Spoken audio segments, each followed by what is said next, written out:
Toujours en direct du Grand Pavois, donc, où je reçois Samir cet après-midi, puisque, à savoir que Samir était sur l'eau tous les jours depuis une semaine avec des amateurs. Chaque matin, Samir et ses collègues donc pros partaient sur l'eau et des amateurs ont été tirés au hasard sur Internet et sont allés avec ces pêcheurs sur l'eau chaque matin.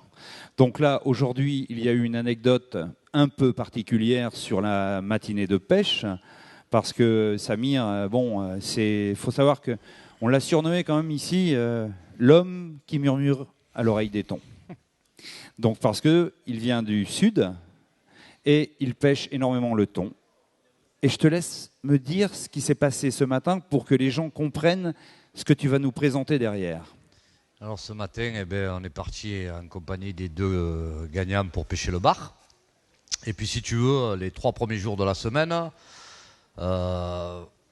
j'avais toujours à bord cette canne que je présenterai tout à l'heure pour éventuellement, au cas de figure, si ça se présentait, si une chasse de thon, parce qu'on avait eu une info la semaine dernière et qu'il y en avait quelques-uns qui tournaient sur la zone, explose. Et ce matin, on n'a pas pris la canne. On n'a pas pris la canne. Défaut professionnel. Oui et non, parce que là, le poisson était vraiment gros et je pense qu'on n'aurait pas été là pour la remise des prix, parce que c'était vraiment un très gros poisson. Et tu m'as dit, tu as estimé environ ce thon 100-120 kilos à peu près. Là, tout proche de La Rochelle. Hein. Dans 16 mètres d'eau, en face à Chéron, on va dire que c'est les conditions rêvées. Quoi, hein. Il y avait de la mange et il était là à taper dedans. Et la chasse en plus a plutôt duré. Quoi. Il est vraiment resté dessous à manger, on le voyait bien, on voyait bien ses remous, on l'a vu sauter une paire de fois comme il faut. Et ça, c'est vraiment une pêche passionnante, pour plusieurs raisons. Déjà, le thon, on sait tous que c'est un poisson super combattant. Mais en plus, il y a un vrai spectacle quand on arrive sur une chasse de thon comme ça. Quand on voit ces poissons sauter, c'est un compromis entre la chasse et la pêche. Quoi. Alors, bien souvent, la difficulté, c'est de pouvoir les approcher sans les effaroucher pour pas qu'ils ressonnent. Mais aujourd'hui, dans la gamme Ultimate Fishing, on a vraiment développé des produits justement pour pouvoir attaquer ces poissons, lancer à grande distance sans casser, ce qui fait partie des grosses difficultés, sans effaroucher les poissons. Quoi. Et donc, je vais vous parler du matériel qu'il faut parce que, à mon avis, ça fait 2 ans que c'est en train de monter sur l'Atlantique. Nous, en Méditerranée, il y a une dizaine d'années que les populations se sont vraiment relevées. Et les belles pêches sont fréquentes, on va dire que prendre 5-6 tonnes, il n'y a rien de spectaculaire chez nous. Quoi. Chez toi, c'est sûr. Ici, comme tu dis, ça arrive. Il faut savoir que Sébastien Gasse en a touché 3 cette année sur l'île d'Oléron. Il en a pris un dont il nous a amené la photo, là, ici, d'une 50aine de kilos. Oui. Donc là, toi, ce matin, tu en as vu un d'environ 100 kilos. C'est pour ça que tu vas nous détailler un peu ce matériel, parce qu'il va falloir s'y préparer à cette arrivée. Voilà, c'est pas la pêche de la dorade ou du Saint-Char, quoi. Si vous voulez, quand on va pêcher le thon, il faut savoir, et ça c'est vraiment important, parce que chez Ultimate, c'est vraiment la protection de la ressource, ça commence par là, quoi. Les thons, tout ce qui est thon, il faut vraiment mettre toutes les chances de son côté pour justement pas casser, parce que il faut savoir que si un thon a engamé le leurre et qu'on casse, 9 chances sur 10, le poisson est condamné. Donc il faut vraiment s'équiper en conséquence pour faire face à ces situations. Il ne faut surtout pas que ça arrive. Quoi. Potentiellement, ce n'est pas le truc de perdre un poisson, c'est qu'on a peut-être tué un poisson quand on l'a cassé. Donc il faut vraiment s'y préparer. Il faut avoir le matériel adéquat. La grosse difficulté, c'est d'être capable de lancer, parce que ce qui se passe souvent, c'est que les thons mordent sur des petites proies. Et la difficulté principale, c'est de lancer un tout petit leurre avec un matériel suffisamment costaud pour justement pas casser le poisson. Quoi. Et là, aujourd'hui, on a chez Ultimate, ils ont cette canne qui s'appelle la Furari Racing, qui est la... On va la montrer à l'écran. Voilà, on dirait presque une canne à barre, si vous voulez. Elle fait combien de longueur? On est un petit peu plus de 2 mètres. Et on est à 60 livres de puissance. 60 livres, c'est pas rien, quoi. Hein. Voilà, tu as un moulinet quand même robuste. Tout à fait. Avec une tresse de... Là, j'ai une 50 livres là-dessus. 50 livres avec un arraché. Et là, j'ai une pointe en shock leader, c'est celui-ci. Moi, j'utilise le shock leader parce que je le préfère au fluorocarbone. Pour la simple bonne raison, c'est qu'il a tendance à plus s'écraser. Et ça, c'est pour moi un avantage pour la pêche au thon. D'accord. Alors, voilà, la règle, c'est d'être capable de lancer un petit leurre à grande distance. Parce que bien souvent, si vous approchez trop sur la chasse, vous allez faire peur aux poissons. Et les poissons vont recouler, forcément, vous n'arriverez pas à les choper, quoi. C'est aussi simple que ça. Alors, quand tu dis petit leurre, je vois ta canne, je vois là, voilà. ta tête de ligne, mais regarde le leurre que j'ai dans la main. Oui, tout à fait. Tu as dit petit leurre. C'est pour ça. Tout à fait. Alors, il y a des moments, c'est exactement comme un peu les autres carnassiers. Vous allez, dans l'ensemble, en Méditerranée, par exemple, on va les prendre beaucoup sur des petits leurres. Et puis, si on a des refus, un peu comme dans les autres techniques de pêche, le fait de monter un feed popper comme celui-là, là, ça c'est un leurre vraiment génial pour le thon. C'est pas un leurre imitatif, c'est un leurre bruteur, excitatif. Et là, de passer à fond sur la chasse en faisant des gros pops à grande vitesse, bien souvent, ils vont venir le chasser parce que ça les a énervés, ils vont venir y taper dedans. Est-ce que c'est ce que tu aurais fait ce matin avec ce leurre-là? C'était celui-là qui était prévu, qui était monté. Si toutefois tu avais vu ce thon tourner comme ça, tu aurais pêché avec ça. D'accord. Ça, c'est important de savoir parce que nous, ne connaissant pas cette espèce qui arrive ici, là, et que tu as vu un poisson de 100 kg, il n'y a plus d'un pêcheur qui va vouloir s'essayer d'aller le pêcher. Là, à mon avis, il y a des grosses. Avec le peu qu'on a vu ce matin, je pense qu'il y a des grosses pêches à faire au thon à qui veut s'en donner la peine, parce que bon, c'est un pélagique. Il y a des moments, il va être un peu loin des côtes, il y a des moments, il va se rapprocher. Et en principe, à l'automne, comme ça, ils ont tendance plutôt à se rapprocher. Et là, les pêcheurs au lancer sportifs, au leurre, ils ont vraiment tout pour vraiment s'éclater. Oui, mais il faut bien le matériel. Donc, tu es présent là, sur ce plateau, à l'heure qu'il est, simplement pour expliquer que le tonidé arrive, les thons arrivent. Entre là, Sébastien Gaz, 50 kg il y a quelques temps, 100 kg là, environ ce matin, d'après ce que tu as vu, il va falloir s'équiper. C'est-à-dire que le matériel qu'on a à bord aujourd'hui n'est pas prêt pour pêcher le thon. Vous allez tout perdre, vous allez tout casser. Hein? Voilà. Donc là, ce qu'il faut, il faut vraiment, pour les pêcheurs de bord, moi si j'ai un conseil à donner, c'est d'avoir une canne un peu de ce type. C'est une canne passe-partout, c'est une très bonne lanceuse. Et sur des poissons de 60-70 kg, il n'y a pas de souci, vous allez pouvoir les brider et les mettre au bateau en moins de 10 minutes quand on a pris un peu l'habitude. Quand on a pris un peu l'habitude. Alors une petite anecdote, mon premier poisson à l'époque, c'était un petit poisson de 30 kg, j'ai dû mettre une petite demi-heure à le sortir. Aujourd'hui, le même poisson, en 3 minutes, il est au bateau, quoi. Ouais, mais enfin, tout le monde ne s'appelle pas Samir. Non, mais c'est à la portée de tout le monde, par contre. Ah, bon, c'est à la portée de toute la population. Qu'on soit bien d'accord. Par contre, voilà, comme je le disais tout à l'heure, il y a vraiment des règles à respecter dans la pêche au thon. Avant de parler de la tresse, bon, la tresse, on a dit 50 livres. Les nœuds doivent être parfaits, on n'a pas droit à l'erreur. Ça, je vais le montrer en gros plan, parce que ça, c'est important. Là, le nœud de raccord du bas de ligne, vous allez le voir en grand écran. C'est bon, Patrick, là? Regardez-le en grand écran. Regardez ce nœud. Le nœud de raccord tresse bas de ligne. Vous voyez un peu? Là, on voit bien que la tresse, on la voit bien, ta tresse. Hein. Ça a servi, il y a déjà eu des lancers ramenés. Hein. Donc là, vous voyez, c'est pas un hasard. Tu le fais pas sur le bateau, tu le fais avant de partir à la pêche, ce nœud. Oui, ce nœud-là, tu le fais avant de partir à la maison. Alors, la petite subtilité supplémentaire, c'est la pointe en shock leader. Faut pas mettre des pointes trop courtes. Voilà. Pour plusieurs raisons. Si vous mettez une pointe courte je vous dis une bêtise, d'un petit mètre, si vous chopez un joli poisson, ou si, quand vous lancez dans la chasse, il y a plusieurs poissons, vous allez ferrer un poisson, il va commencer à sonder. Le premier, s'ils sont en groupe, n'importe quel poisson qui va passer sur votre tresse, elle est morte. Ça pardonne pas. C'est coupé net. Donc, il faut mettre des bas de ligne en fluoro au moins de 2 mètres pour à peu près être sûr de ne pas avoir de surprise. Parce que même le poisson, s'il se tourne, un simple coup de queue, elle est coupée, votre tresse. Ça pardonne pas, quoi. Donc c'est une petite subtilité, mais qui est vachement importante. Après, voilà, le nœud de raccord du leurre. Le nœud du leurre, on fait le nœud tube, c'est le plus simple à réaliser. Mais t'as pas d'agrafe, là? Oui, j'ai pas d'agrafe, on va y venir. Te casse pas la tête. Ah ben, je me casse pas la tête. Hein.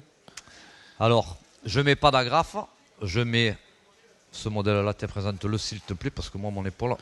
Oui, il est strappé. En plus, il avait fait le thon ce matin, il n'aurait pas pu. Alors, il met ce modèle d'agrafe pour pêcher le thon. C'est pas vraiment une agrafe, Samir? Non, c'est un anneau soudé. Et je le relie avec un anneau brisé que j'ai dans la main, là. Et ça vous donne ça. Alors l'intérêt, bien sûr, vous l'avez tous compris. Anneau brisé, oui. C'est d'avoir un peu de liberté de mouvement. Je vais simplement montrer le leurre, le raccord du leurre. Attends, je vais tourner de l'autre côté, ce sera plus facile. Voilà, vous allez voir en gros plan, sur l'écran, là-bas, le leurre qui est raccordé avec l'anneau soudé sur l'anneau brisé du leurre, c'est ça? C'est tout à fait ça.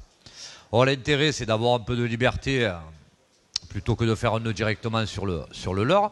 Et secondo, avec une simple pince à anneau brisé, ce qui va se passer, c'est que, parce que ça arrive aussi, et on va en parler comme dans les autres pêches, tu jettes ton leurre et les poissons ne réagissent pas, te font des refus. Et là, tu vas commencer, si tu as une pince à anneau brisé, en 2 secondes, tu écartes et tu changes de leurre. Et là, tu vas procéder un peu comme on le ferait à la pêche du bar ou à la pêche des carnassiers en eau douce. Eh ben, tu vas procéder par élimination. Hein. Un coup, tu vas les faire réagir au popper. Un coup, tu vas les prendre sur des tout petits leurres. C'est ça ce qui me surprend. C'est ce qui fait la finesse de cette pêche, si tu veux. Ça me surprend. Parce que quand je vois c'est pas parce que le poisson... entre eux, ce leurre-là, présent, quand même, qui pour moi serait la priorité, à mon avis. Pas forcément. Mais oui, mais c'est là d'où l'intérêt de ton intervention. Et je vois celui-ci, avec ses petits hameçons, et tu me dis un poisson de 80 kilos ou plus. Ben oui, tout à fait. Ok. Non, mais je te fais totalement confiance, étant donné que c'est ta pêche. Après, voilà, voilà, on va procéder de la même manière que sur les autres espèces. Mais en plus, ce qui est frustrant et à la fois intéressant, c'est que tu arrives, tu as une chasse de thon, tu lances dedans, tu prends pas un poisson, et là tu commences à te dire, c'est pas possible, qu'est-ce qui m'arrive? Alors le novice qui n'est pas habitué, s'il va à la pêche avec de leurre, s'il n'a pas les bons leurres, il n'a pas les bons outils, il ne peut pas faire du bon boulot, c'est pas possible. Je montre un peu ta boîte. Oui, et puis entre l'Atlantique et la Méditerranée, il y a une différence notable. Je pense qu'ils sont beaucoup plus faciles à prendre ici. Je vais te dire pourquoi. Parce qu'ils tapent beaucoup sur des proies beaucoup plus grosses, donc c'est de suite plus facile à lancer. On n'a pas les difficultés de lancer un petit leurre de cette taille. C'est beaucoup plus facile de jeter un leurre de 50 grammes ou 60 grammes que de jeter un leurre de 20 grammes. C'est vrai. Alors, dans les leurres dont tu parles, il y en a un, en l'occurrence, qui est celui-ci. Tu vas me le nommer. Je vais le rapprocher parce qu'il y a quelque chose de particulier. On va essayer. Hein. Les caméramans font un superbe travail et vous allez voir sur grand écran, on voit qu'il a servi et on voit les dents sur la partie que je tiens près de l'hameçon. Voilà. Voyez les rayures? Voilà. Tu m'as dit, c'est les dents des thons qui ont marqué le leurre. Tout à fait.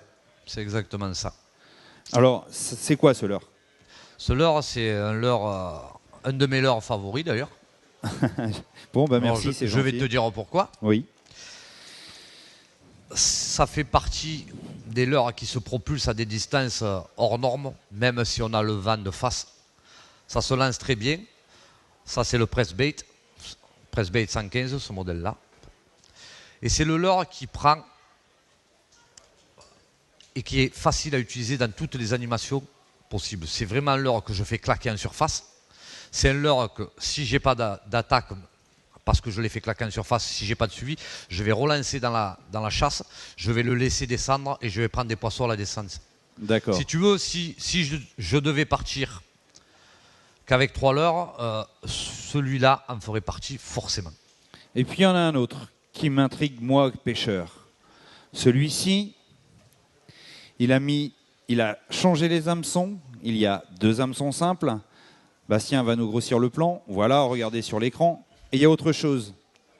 La bavette. Qu'est-ce qu'il a été me fabriquer avec cette bavette qui m'a replié dessous? C'est pas ma faute. Ah bon, ça va, tu me rassures. Alors je vais t'expliquer. Et d'ailleurs, il va rire. Ça, c'est Monsieur Cordier qui a écrasé la bavette. On a fait des tests auto. Oui, non, mais c'est pour ça. Je suis inquiet quand je. Enfin, pas inquiet, mais. Et on était ensemble. Intrigué. Et si tu veux, le fait de ramener, ce jour-là, les poissons n'étaient pas suiveurs. Il n'a rien trouvé de mieux que d'écraser la bavette, n'est-ce pas, Monsieur Cordier? Parce qu'à l'origine. Et là, il a changé la descente du leurre et il a pris des poissons. Donc, depuis ce leurre-là, il est resté dans la boîte et continue à prendre des thons régulièrement. À l'origine, Bastien, tu vas me faire un gros plan, parce que, voilà, l'origine du leurre. Et montre, Samir, tu vas t'approcher de... On va voir les deux leurres en deux images distinctes, vous allez voir. Moi, j'ai l'origine du leurre, et Samir a le leurre trafiqué. Bon, je dis trafiqué, voilà. Vous voyez? Ben en fait, c'est simple, on prend une Voilà. pince, on écrase à la bavette et puis on la remet droite quand on a envie, quand on a besoin qu'il nage plus. Oui, non, mais tout simplement. c'est important parce qu'en plus, il a ses deux hameçons simples, il est complètement modifié. Alors, donc là, cette journée-là, il a eu l'idée d'écraser la bavette, Yannick. Tout à fait. Mais les hameçons. C'est-à-dire les hameçons. Moi, le leurre, je l'achète comme ça, avec Oui, deux hameçons tout triples. à fait. Pourquoi deux hameçons simples? Mais si tu veux, ça, c'est des leurres qui, à la base, sont pas forcément faits pour la pêche au thon. Par contre, c'est des leurres costauds. Quand vous allez prendre un thon, ils vont pas s'ouvrir. Ça ne pose aucun problème là-dessus. Mais si tu veux, on a mis des hameçons adaptés et on a monté des simples à l'occurrence pour pouvoir décrocher les poissons plus rapidement. Oui, non, mais ça n'altère pas au ferrage, ça se non. pique pareil, etc. Tu as vu que le Larus, ses avantages techniques, c'est J'ai vu, oui. Je vois que tu es observateur. Bah oui, mais... Alors là, je vais vous parler d'un leurre, c'est je l'ai fait nager régulièrement, celui-ci. un stick bait. Oui. L'année dernière, ça a été, avec le press bait, mes deux leurres les plus réguliers sur tout l'ensemble de la saison. D'accord. L'animation, tu en as suffisamment parlé, on l'utilise comme un stick bait. Par contre, si j'ai un conseil à donner, c'est quand on pêche le thon avec les brites, ils sont livrés avec deux triples d'origine. Je vous déconseille de laisser les deux, si vous voulez, pour ne pas blesser les poissons, je parle. Ah oui. Parce qu'avec deux, si vous voulez, il en a souvent un dans la gueule, il en a un autre sur le côté ou qui est pris dans les yeux. Donc pour la préservation de l'espèce, c'est vraiment pour la préservation de l'espèce, un triple suffit. Parce que c'est vraiment, aujourd'hui, ça fait partie des leurres les plus réguliers en Méditerranée avec le press bait. Ah, j'attendais meurtrier. Ouais, j'ose plus le dire, hein, ça, parce que c'est... Ben oui, tu aurais pu le dire, c'est ta parole, ça. Ça, c'est meurtrier. Pour la préservation de l'espèce sur le brit, je vous conseille de laisser que le triple arrière. Un dernier mot, là. Parce que on a fait le tour de table, et puis là, alors, tu as des hameçons particuliers. On va y venir. Ça, c'est un modèle decoy qui est fait pour pêcher le thon. Bien entendu, vous les avez dans toutes les tailles. Vous avez un autre modèle, celui-ci, c'est un modèle decoy avec une ouverture plus grosse. J'ai pris volontairement ce petit. Pourquoi? Parce que là, j'ai un petit press bait 85. Alors, quand il tape sur des petites proies, on va enlever le triple d'origine qui n'est pas fait pour la pêche au thon sur ce modèle-là. Et on va le remplacer par un modèle decoy comme ça. Bien entendu, en respectant les règles, on enlève aussi l'anneau brisé. Oui, et là, tu vas mettre un anneau brisé un peu plus gros. Et on va monter un anneau brisé comme ça, 60 livres, 50 livres, ça suffit largement. Ouais. Voilà, très important. Et après, on fait un ensemble et là, on est pêchant, quoi. Mais le thon est tellement puissant que lorsque je pêche avec un leurre comme ça, j'aurais toujours peur que ça s'arrache, etc. Mais là, apparemment... c'est fait en un morceau, la corde à piano intérieur. C'est pas une corde à piano d'ailleurs, c'est de l'acier, je crois. Tout à fait. Qui va d'un bout à l'autre. Donc il n'y a aucun problème. Absolument rien. Oh, écoutez... si ce n'est d'avoir un peu des rayures comme celle-ci. Ah oui, non, mais bon, là, t'en es fier des rayures voilà. Parce que t'as fait les poissons. Mais moi, j'applique un petit mot parce que là, Samir est venu. On l'appelle l'homme qui murmure à l'oreille des thons. Hein, c'est ça. C'est très important de prendre. Là, on va le remercier de son passage parce que les thons ici arrivent de plus en plus dans le Pertuis. Il s'en est fait un de 50 kilos. Il y en a eu 3 de décrochés par un ami qui péniblement espère en faire un, qui s'appelle Yannick Deslandes, qui est guide de pêche à La Rochelle. Il brûle d'impatience de monter un thon à bord. Ce matin, à Samur en a vu un d'une centaine de kilos. Il n'avait pas emmené la canne à thon, sinon on aurait eu des belles images aujourd'hui. Enfin, peut-être ce soir. Parce que tu disais une centaine de kilos, c'est un relais, surtout toi avec ton strap en plus. Ben moi, c'est pas moi qui l'aurais combattu, c'était les deux gagnants du jeu. Et s'ils sont pas habitués, un poisson comme ça, on peut y rester vraiment longtemps, quoi. Voilà, longtemps, ça veut dire Oh, je pense qu'on était parti pour plus de 2 heures. Là. Plus de 2 Ils ne heures. sont pas habitués, au Ouais, moins 2 heures. Donc oui, on ne t'aurait pas vu sur le plateau à 14 heures. Ok. Donc là, on a vu les différents éléments pour pêcher le thon. Préparez-vous dans les années à venir à avoir de plus en plus de thon. Ça arrive sur la côte atlantique. Donc si vous voulez d'autres informations, Samir reste encore là à proximité de façon à pouvoir vous informer. Moi, je remercie Samir de toutes ces petites informations. Rappelez-vous, l'homme qui murmurait à l'oreille des thons. Et nous, à plus tard.